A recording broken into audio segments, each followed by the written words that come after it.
Good morning, everyone. I'm Molly Phelps, social worker and community organizer at St. Francis Episcopal Parish and Community Center. There has been so much that has happened in the last month, and I really wish that I could talk about it all. As I wrestled with what I wanted to say today, I thought about some of the themes that I have seen emerge in this space over the last several weeks. This week, we've heard from both Amy and Christopher about Dr. Martin Luther King, about scarcity and mutuality, and the anxieties that can be created around the fear of not having enough. This made me reflect on the experiences of those in our community who are faced with the constant reality of scarcity, not just the constructed anxieties that the free market imposes on us. I could do an entire video series on my thoughts around scarcity, power, oppression, and the trauma that people experience just by being a member of a society that functions in the ways that ours does, but I will leave that for another time.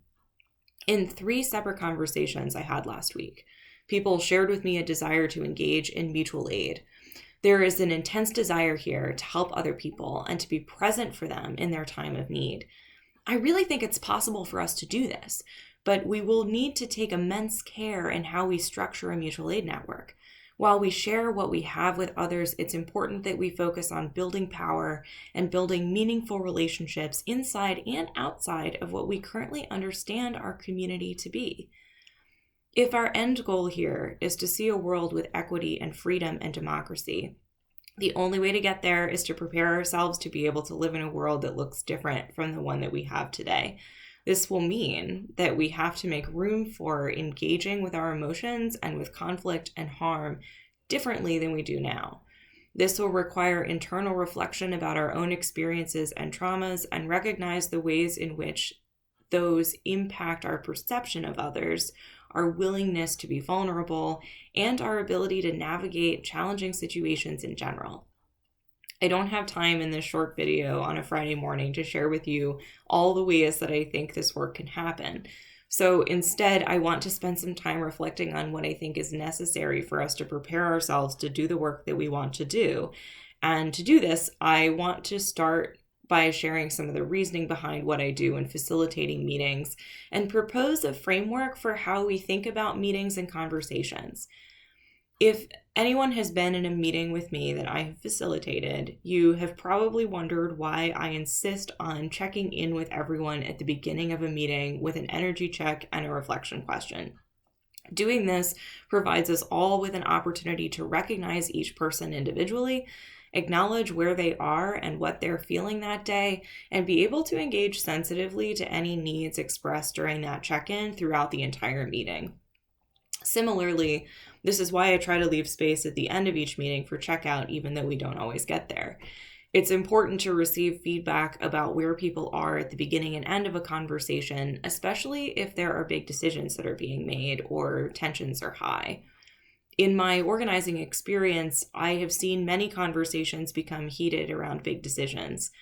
Sometimes those who have more confidence and feel more ownership over a project can take up a lot of space, while others who may have something important to say are either too anxious or feel like they don't have a place to say what it is they feel is needed. It's important to notice these things as a facilitator and be able to explore the process of what's happening in the room beyond what is being said out loud. So this brings me to what I really want to share with you all today. I often will ask about group norms at the beginning of meetings because I believe that it is vital for groups to have standards to hold themselves accountable to. Without them, it becomes more challenging to address conflict and harm, and it leaves space for the work to be undermined by failures to engage with one another in a way that really embodies the kind of work that the group wants to do. This is really what I mean when I say that we have to change ourselves to change the world. We have to do the work in a way that reflects the world we want to see to prepare ourselves to live in that new reality. I have gotten in the habit of using Natanya Lee's principled struggle as a guideline for group norms. Principled struggle comes out of the Transformative Justice movement, and At its heart, rejects the notion that conflict should be met with punitive measures and punishment, and embraces the fact that we are all emotional beings with our own individual and internal experiences that also have an impact on the collective group. Here are the 6 points of principled struggle. We struggle for the sake of deepening our collective understanding and getting to a greater unity. Be honest and direct while holding compassion. Take responsibility for your own actions and feelings. Seek deeper understanding. Ask questions. Read first. Consider that this may or may not be the container to hold what you need to bring. And side conversations and one-on-one should help us get a better understanding, not check out. Test, could I bring the essence of this conversation back to the larger group? Adrienne Marie Brown wrote about principled struggle in her book, Holding Change. She shares her thoughts on these tenets, and I found this quote particularly moving. She says, "Part of how power is removed from people is convincing us we do not have it. And part of stepping into our collective power is recognizing that you have power, you have agency.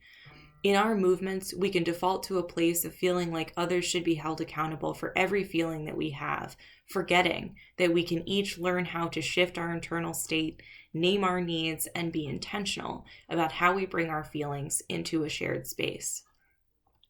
The ideas behind principled struggle reach far beyond just facilitated meetings.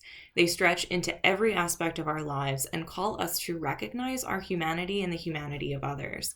To me, they are the beginning of that shift into thinking differently about ourselves and each other and allow us to share in a greater collective understanding.